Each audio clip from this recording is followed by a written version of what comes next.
Hello বন্ধুরা, ডোরস্টেপ কোচিংয়ের দ্বিতীয় এপিসোডে সকলকে স্বাগত। আমরা আগের এপিসোডে মোট 8টি ফর্মুলা নিয়ে কাজ করেছিলাম। Sum, average, mean, max, count if এবং সাম ইফ নিয়ে। আশা করি আগের এপিসোড সকলকে ভালো লেগেছে। তো যথেষ্ট ভালো রেসপন্সও পেয়েছি আমি, যথেষ্ট ভালো ভিউও হয়েছে, তো সেই জন্য সকলকে ধন্যবাদ। আমরা শুরু করি নতুন এপিসোড। আজকে আমরা প্রথমে শিখব যেটা হলো অ্যাভারেজ ইফ। আগের দিন যেমন আমরা কাউন্ট ইফ এবং সাম ইফ শিখেছিলাম, সেরকম আমরা অ্যাভারেজ ইফও করতে পারবো। কি করতে পারবো অ্যাভারেজ ইফেতে? অ্যাভারেজ ইফ করে কি, অ্যাভারেজ উইথ এ কন্ডিশন। না, ক্যালকুলেটস অ্যাভারেজ উইথ এ কন্ডিশন মানে কি না, কোনো নির্দিষ্ট একটা কন্ডিশন দিয়ে সে অ্যাভারেজকে বের করে। অর্থাৎ আমরা যেমন দেখেছিলাম ইফের ক্ষেত্রে যে 1000-এর থেকে বড়, 1000-এর থেকে সমান, সমস্ত কিছু নিয়ে কাজ করেছিলাম। আবার কাউন্ট ইফের ক্ষেত্রে কি করেছিলাম না, কাউন্ট ইফের ক্ষেত্রে করেছিলাম কি না, কোনো একটা পার্টিকুলার নাম আমরা এই ডেটার মধ্যে খুঁজেছিলাম কতবার আছে। সাম ইফ কী করেছিলাম না, কোনো একটা পার্টিকুলার নামের মোট কতগুলো ডেটা সে কাজ করেছে সেটা আমরা খুঁজেছিলাম। এবার আমরা করব কি, অ্যাভারেজ ইফ। অ্যাভারেজ ইফটা আমরা কি করতে পারি? অ্যাভারেজ ইফ করতে পারি আমরা, ধরা যেতে পারে যে ধরো আমি রোহিত থেকে কৃষাণু পর্যন্ত 5টা নামকে কপি পেস্ট করলাম, দেখায়। অ্যাভারেজ ইফ কি করে? অ্যাভারেজ ইফ করবে কি, যে রোহিত অ্যাভারেজ কতগুলো কাজ করেছে, অর্থাৎ অ্যাভারেজ ইফ রেঞ্জ হলো আমার B/B, কমা কাজ করেছে কে না রোহিত। রোহিত আমার আগের সেলে আছে বলে আমি লেফট অ্যারো দিয়ে সিলেক্ট করে নিয়েছি, কমা অ্যাভারেজ রেঞ্জ হলো এই কাউন্টের রেঞ্জটা। অর্থাৎ রোহিত আমার ওভারঅল অ্যাভারেজলি 11টা ব্রাঞ্চে গিয়ে এত করে ডেটা কাজ করেছে। সেম অর্থাৎ আবার দেখায় না, আমার দেখো G15 নম্বর সেলে রোহিত আছে, রোহিতের নামটা লিখে রেখেছি, তাই এখানে আমি G15টাকে উল্লেখ করেছি। তার মানে কি না, আমার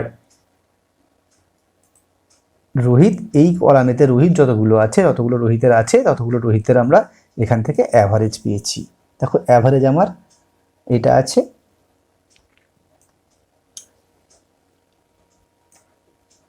অ্যাভারেজ আমার 11টা অ্যাভারেজ পেয়েছি। দেখো এখানে মাউস পয়েন্টটা সিলেক্ট করে দেখাচ্ছি, দেখো অ্যাভারেজ 1984.8182, এখানেও তাই আমরা কিন্তু পেয়েছি।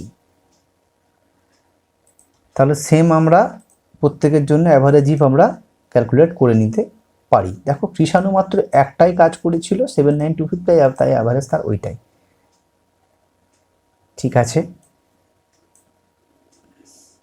অ্যাভারেজ আমরা বুঝলাম।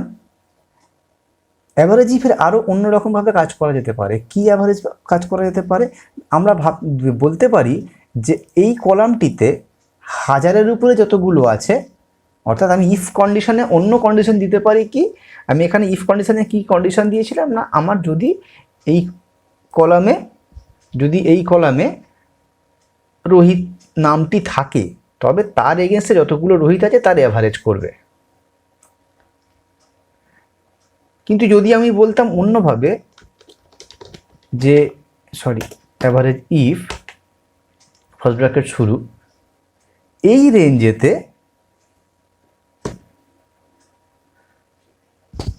যে এই রেঞ্জটা কি গ্রেটার দেন 1000, কমা এই অ্যাভারেজ রেঞ্জ,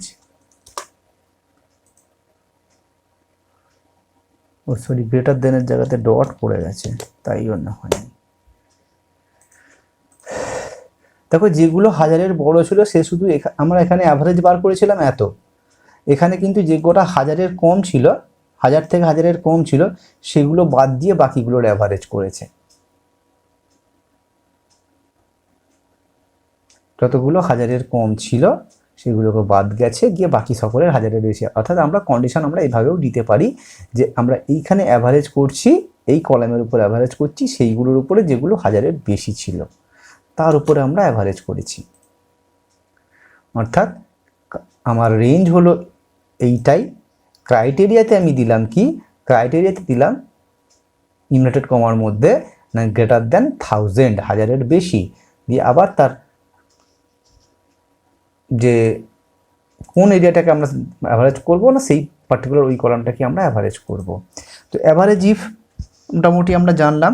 অ্যাভারেজ ইফ নিয়ে অতটা আমাদের অ্যাভারেজ ইফের দরকার খুব একটা পড়ে না কর্মক্ষেত্রে, তাও যেহেতু আছে এক্সেলের মধ্যে আমরা এটা জেনে নিলাম, জানলে আমাদের সুবিধাই হবে।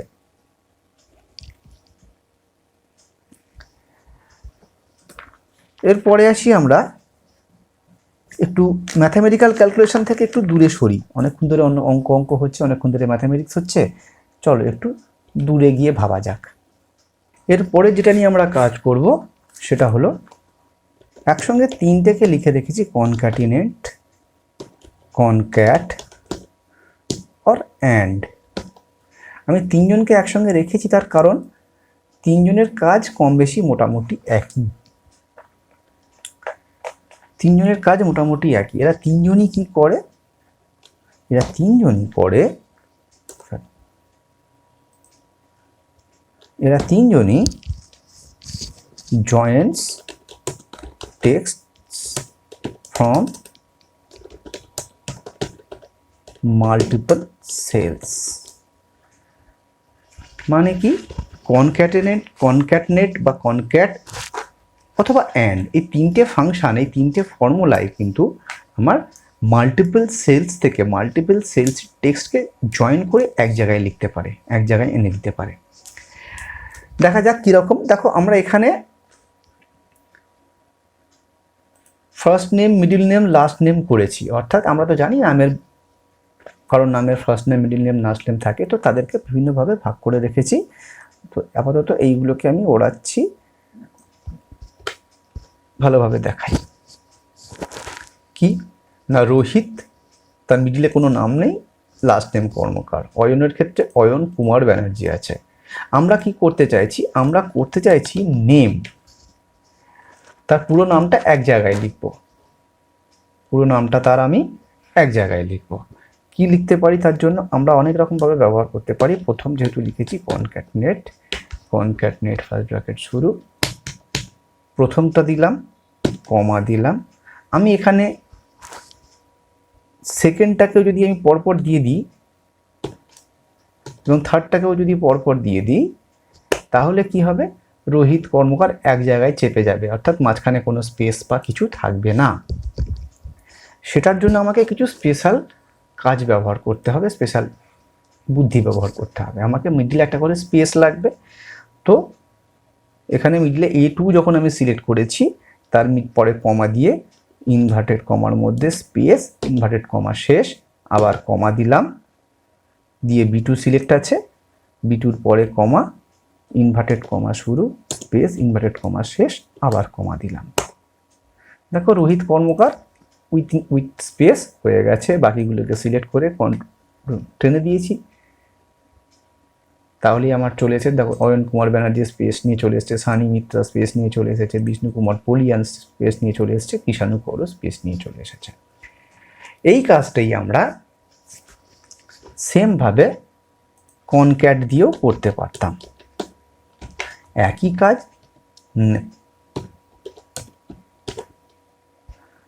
সিলেক্ট সেলস, তারপরে আবার একটা স্পেস বার দিলাম, আবার পরের সেলটাকে সিলেক্ট করলাম, আবার একটা স্পেসের জন্য দিলাম, আবার একটা পরেরটাকে সিলেক্ট করে এন্টার মারলাম।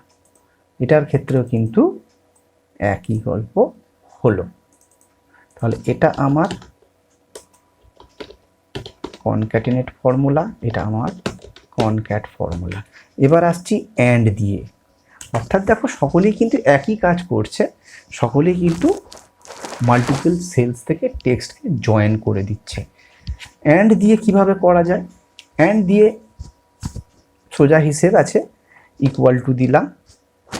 আমি অ্যান্ড ফর্মুলা যখন ব্যবহার করব, প্রথমে যে সেল থেকে শুরু করলাম তাকে শুরু লিখব অ্যান্ড,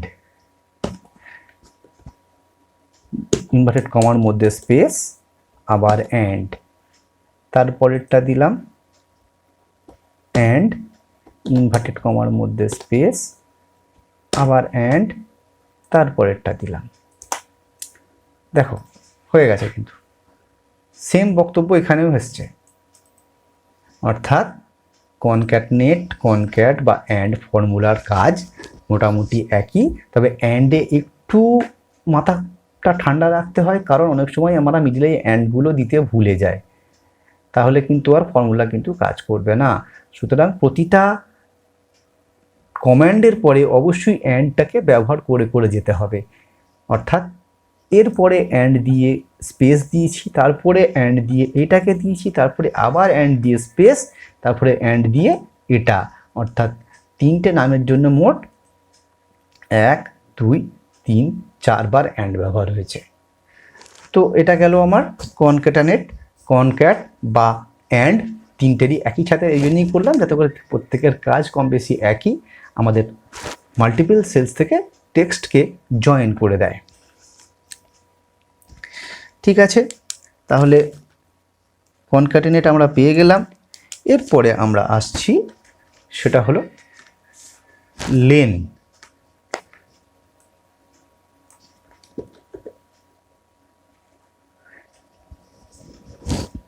লেন কি করে? লেন করে কি, counts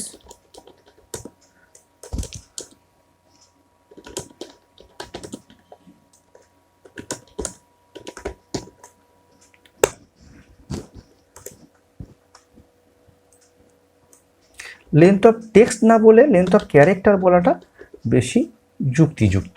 counts length of character in a cell, অর্থাৎ একটা পার্টিকুলার সেলেতে কত সংখ্যক ক্যারেক্টার আছে, সেটা টেক্সট নাম্বার সব মিলিয়ে মিশিয়ে হতে পারে, কত সংখ্যক ক্যারেক্টার সেই পার্টিকুলার সেলটাতে আছে। এটা আমাদের দরকার পড়ে, বিশেষ করে দরকার পড়ে কখন? যখন আমরা কোনো ডেটা এন্ট্রিতে কোনো জায়গায় কাজ করছি, আমাকে ইনস্ট্রাকশন স্ট্রিক্টলি দিয়ে দেওয়া হয়েছে যে আমার কোনো একটি পার্টিকুলার সেলে 25টির বেশি বা 20টির বেশি ক্যারেক্টার ধরানো যাবে না। যে 20টির বেশি কোনো একটি পার্টিকুলার কোনো কলামে, প্রতিটি সেলে, ধরো দেখা গেলো এই কলামটিতে আমরা কোনো ডেটা এন্ট্রি করছি, সেখানে 20টির বেশি ক্যারেক্টার ধরানো যাবে না। সেক্ষেত্রে আমরা পাশে লেন ফর্মুলা লাগিয়ে রাখতে পারি। লেন ফর্মুলাটা লাগিয়ে রাখলে কি সুবিধা, যখনই আমার 20র বেশি হয়ে যাবে, অর্থাৎ আমার ডিজায়ার্ড ক্যারেক্টারের থেকে বেশি ক্যারেক্টার আমরা এন্ট্রি করে ফেলবো, সঙ্গে সঙ্গে আমি পাশে দেখতে পেয়ে যাব যে 20র বেশি হয়ে গেছে। এটা করার জন্য আমরা কি করব না, আমি এই ক্যারেক্টারটাকে ফাঁকা রাখলাম, এখানে লিখলাম সাপোজ ACK নাম্বার, অর্থাৎ অ্যাকনোলেজমেন্ট নাম্বার আমরা একটা এন্ট্রি করব। এখানে আমরা লেন ফর্মুলা লাগালাম। লেন কি, ইকুয়াল টু লেন পাশের সেলটা শুধুমাত্র। দেখো এখন কিছু নেই, সেই জন্য 0 দেখাচ্ছে, তো সকলের জন্য আমরা 0 করে নিলাম। এখন আমরা বলেছি কি না, কোনো একটা সার্টেন নাম্বার অফ ক্যারেক্টার ওই অ্যাকাউন্ট নাম্বারে, অ্যাকনোলেজমেন্ট নাম্বারে আমরা দিতে পারবো, ওর থেকে বেশি দিতে পারবো না। তো তার জন্য আমরা কি করব,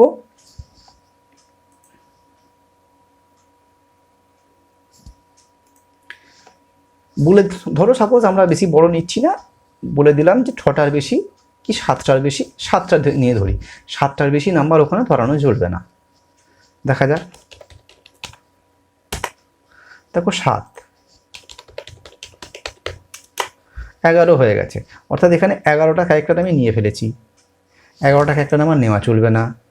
আমি আবার কি করব, 4টে আমি মুছে দিলাম, মানে ঠিকঠাকভাবে দেখে কাজটা আমাদের করতে পারবো আমরা, যে কতগুলো ক্যারেক্টার আমরা কাজ করতে পারছি। 6 পর্যন্ত বলেছি, ম্যাক্সিমাম 7, সুতরাং 6 নিতে পারবো। 5ও নিতে পারবো, কিন্তু 8 নিতে পারবো না। 8 নিতে পারবো না, সুতরাং আমি আবার একটা কমিয়ে দিলাম। অর্থাৎ ম্যাক্সিমাম নাম্বার অফ ক্যারেক্টার্সকে যদি কোনো জায়গাতে আমাকে বলে দেওয়া থাকে যে আমি ম্যাক্সিমাম নাম্বার অফ ক্যারেক্টার এতগুলো নিতে পারবো, তার বেশি নিতে পারবো না, তো সেটার জন্য আমরা সকল সময় তার পাশের কলামেতে একটা লেন ফর্মুলা লাগিয়ে কাজ করলে আমাদের কিন্তু অনেক সুবিধা হবে। আমরা সঙ্গে সঙ্গে দেখতে পেয়ে যাবো যে কতগুলো ক্যারেক্টার সেই পার্টিকুলার ফিল্ডটাতে আমরা এন্ট্রি করেছি। তাহলে আমরা লেন বুঝলাম।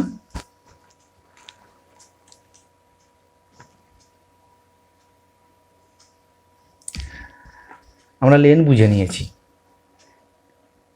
এরপরে আমরা আসি ট্রিম। ট্রিম কি করে? ট্রিম করে removes extra spaces extra spaces from a cell।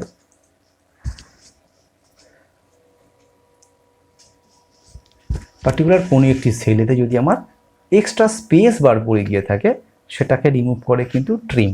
যেমন ধরা যাক আমরা এই রোহিত কর্মকার এবং সানি মিত্র এবং কিষাণুকর, দেখো যেহেতু মিডিল নেমেতে কিছু নাম ছিল না, তাই এদের জন্য একটি করে ফর্মুলাতে একটি করে স্পেস বার আমার এক্সট্রা হয়ে আছে, অর্থাৎ এক্সট্রা করে একটা করে স্পেস বার সে নিয়ে বসে আছে।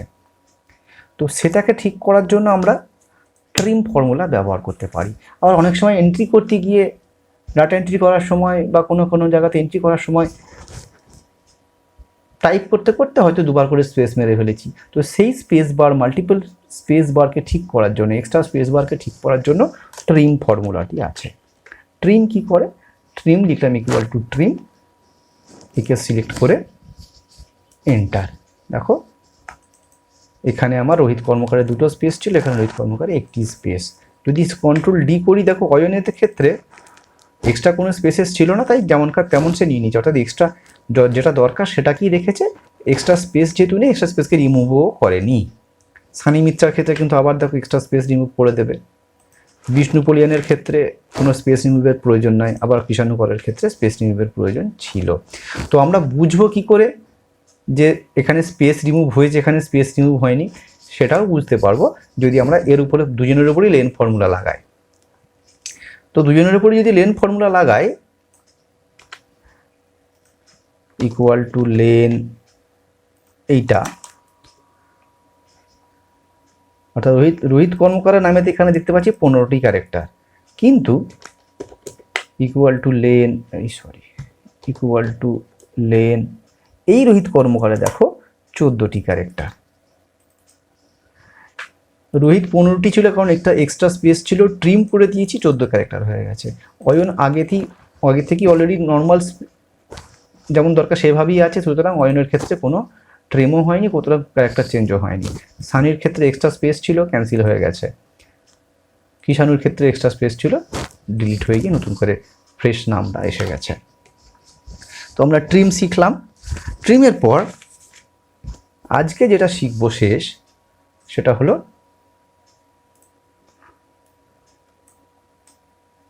Left right mid.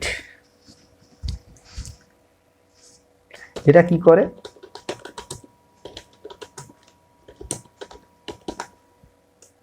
কোন এক টেক্সট থেকে কিছু অংশ বের করে নিয়ে আসে, আমরা যতটুকু দরকার সেইটুকু বের করতে পারবো। কোনো একটি পার্টিকুলার সেল, ধরো এই সেলটি আছে, এই যে সেলটি আছে বা এই সেলটি আছে, যে কোনো একটা সেলে নিলাম, ধরো সাপোজ এটা আমার আলটিমেট সেল তৈরি করেছিলাম, এর উপরে আমরা লেফট রাইট মিড কি করে দেখি। লেফট রাইট মিড, লেফট কি করে তৈরি হয়? লেফট তৈরি হয় ইকুয়াল টু লেফট, অর্থাৎ বাঁ দিক থেকে আমরা কতগুলো ক্যারেক্টারকে নেব। কি বলছে? Left text. কোন টেক্সটের? না, আমরা এই টেক্সটের উপরে কাজ করছি, অর্থাৎ এই টেক্সটের কমা দিলাম নাম ক্যারেক্টার, কতগুলো ক্যারেক্টারকে আমরা নেব। ধরো আমরা 6টি ক্যারেক্টারকে নেব বলে দিলাম, 6টি নিলাম। যেহেতু রোহিতের 5টা ছিল, একটা স্পেস সমেত সে নিয়ে 6টি ক্যারেক্টারকে সে নিয়ে নিয়েছে, ডবল ক্লিক করে দিলাম। দেখো কিষাণুর ক্ষেত্রে 7টা নয়, 8টা অক্ষর আছে কৃষাণুতে, তাই শুধু কৃষাটাকে নিল। আমরা এটাকে কি করতে পারি, 5 করতে পারি, কন্ট্রোল ডি করে দিতে পারি। তাহলে কি হবে, সকলের নামের বাঁ দিক থেকে প্রথম 5টি অক্ষরকে এখানে তুলে ধরেছে। রাইটও তাই, রাইটের ক্ষেত্রে কি, আমি সকলের নামের শেষ 5টি অক্ষরকে ধরো নেব, প্রত্যেকের নামের শেষ 5টি অক্ষরকে আমরা নিয়েছি। এভাবে হয়েছে, কারণ বিভিন্ন জনের বিভিন্ন নাম, তাই বিভিন্ন নামের ক্ষেত্রে বিভিন্ন হয়েছে। আমি যদি সকলকে মিত্র করে দিতাম, দেখো সকলের নামে মিত্র, সকলে অটোমেটিক মিত্র হয়ে গেছে। সকলের নাম এখানে ক্যারেক্টারও চেঞ্জ হয়ে গেছে, লেন চেঞ্জ হয়ে গেছে, অ্যান্ড, কনক্যাট, কনসিটানেট সবই চেঞ্জ হয়ে গেছে। যাই হোক, সেটা না করে যেমন ছিল তেমন রাখি। তাহলে লেফট হলো, রাইট হল। এবার হচ্ছে মিড। মিড হচ্ছে আমরা কোনো একটা পার্টিকুলার সেলের বা কোনো একটা পার্টিকুলার টেক্সটটা আমি এখানে টেক্সট হিসেবেও লিখতে পারতাম, ইনভার্টেড কমার মধ্যে একটা টেক্সট নাম্বার দিয়ে তার উপরে লেফট রাইট থেকে সংখ্যা নিতে পারতাম। কি বলে না, বলছে এই যে ক্যারেক্টারটাকে আমরা নিয়েছি, এই যে সেল ভ্যালুটাকে আমরা নিয়েছি, এই সেল ভ্যালুর সাপোজ 5 নম্বর থেকে 10 নম্বর পর্যন্ত মিডিলের কোনো সংখ্যাগুলো, মিডিলের কোনো ক্যারেক্টারগুলোকে আমরা নেব। দেখো রোহিতের 5 নম্বর ক্যারেক্টার ছিল টি, 6, এভাবে যদি গুনতে থাকি, টি স্পেস কে এ আর, 5 নম্বরে ছিল টি কর্মকার, আমরা পেয়ে গেছি 10 নম্বর ক্যারেক্টার পর্যন্ত। 5 থেকে 10 পর্যন্ত আমরা নিয়েছি, 5 নম্বর থেকে শেষ 10টা ক্যারেক্টারকে আমরা নিয়েছি। অর্থাৎ কোথা থেকে শুরু করলাম না, সেটাই হচ্ছে মেন ফ্যাক্টর। না 5 নম্বর থেকে শুরু করেছি, দিয়ে আমরা নাম্বার অফ ক্যারেক্টার কতগুলো নাম্বার নিয়েছি। যদি 10-এর জায়গায় আমরা 3টে ক্যারেক্টার নিতাম মিডিল থেকে, তাহলে কি হতো, টি স্পেস কে 3টে ক্যারেক্টার নিচ্ছি, তাই না? 10 মানে 5 থেকে 10 পর্যন্ত শেষ পর্যন্ত চলে গেছে বলে আরও বেশি পুরোটা নিয়ে নিয়েছিল। কিন্তু যদি আমরা 5টা ক্যারেক্টার নিই, দেখো টি কর চলে আসবে, অর্থাৎ রোহিতের টি এসেছে এবং কে আর এম কর্মকার থেকে 3টে ক্যারেক্টার এসেছে। এখন 5-এর জায়গায় যদি 7 করতাম, 7 নম্বর থেকে করলাম 5টা ক্যারেক্টার, দেখো কর্মা চলে এলো। অর্থাৎ কত নম্বর ক্যারেক্টার থেকে শুরু করব এবং কতগুলো ক্যারেক্টার নেব, এইটাই হচ্ছে মিড ফর্মুলার কাজ। আজকে তাহলে আমরা কি শিখলাম?